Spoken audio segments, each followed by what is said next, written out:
तुला नाही ना गरज भाऊ, मला पण नाही गरज. मग तुझी 1000 वेळा सांगितलेले तुला पोरांच्यात नको या गोष्टी काढत जाऊ, पण तुला ना कधीच आकलीचा भाग येणार नाही. आणि इथून पुढे ना माझ्या बरोबर रात पण नको जाऊ, तू तुझ्या पद्धतीने जा. अरे किती बोलला का तुला देव आणला का?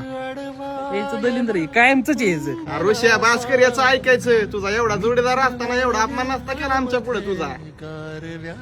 हॅलो अभ्या, मला नाही आलं इकडे वरच्या ग्राउंडला.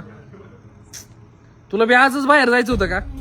चल ठेव, दुसरं कोणाला तरी बोलवतो. ए चला, इथून पुढे मला नाही वाटत आपण सूर्या बरोबर बोललो पाहिजे. तो कायम आपला कमीपणाच करतोय. हा चला ए ऋषा चल.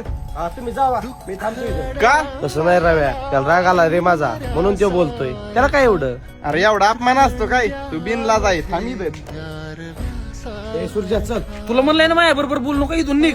मला गाडी नाही ना माझं, मी पायी येईन. माहिले काळजी करायची गरज नाही, जा. मला माहिती तू राग आलेला, इथं नाटक नको करू. चल घरी, घरी जाऊन 2 मुचकडी धान. तसल्याने काय माझा राग नाही शांत होणार. तुझ्या आम्हाला माहिती तू माझ्या चिडलेला आहे बाबा, चुकलं माझं, बास का आता. चल हा चल, हात नको लावू मला, चल.